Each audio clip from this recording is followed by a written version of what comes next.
La plupart du temps, on voit les femmes s'occuper de la gestion du ménage, préparer à manger, laver les assiettes, etc., etc. Et ce sont des activités auxquelles on ne donne pas de valeur. Et dans les exploitations familiales paysannes, les femmes sont obligées d'aller travailler dans le champ du ménage dont le chef est un homme. Et ce qui se passe, c'est que la récolte de ces champs est comptabilisée au profit du chef de ménage qui est un homme. Alors, il y a une large partie de la production des femmes qui n'est pas prise en compte. La maîtrise des ressources étant à la faveur des hommes, l'économie devient biaisée à la faveur des hommes. Et ça ruisselle, pour utiliser un mot de la théorie économique, ça ruisselle jusque dans les ménages. On a cette influence en fait du pouvoir patriarcal de l'homme sur le budget des ménages et cette idée que le budget est un outil technique en fait de gestion.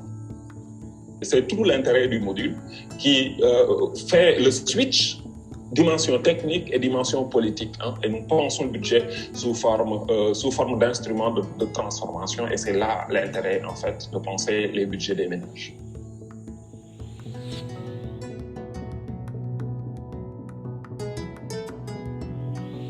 Si on constitue les budgets sans tenir en compte la vision politique de transformation des rapports sociaux et de transformation des inégalités, on risque simplement d'avoir des projets de développement où la dimension genre est simplement cosmétique et ne veut absolument rien dire. Nous formons nos partenaires à comprendre que les budgets visent à prendre en charge des besoins. Or, les besoins répondent aux spécificités des hommes et aux spécificités des femmes.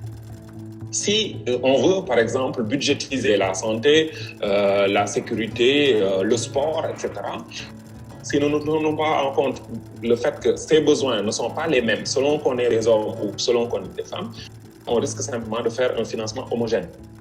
Et ce financement homogène-là, malheureusement, dans les structures patriarcales, quand c'est neutre, c'est que c'est favorable aux hommes.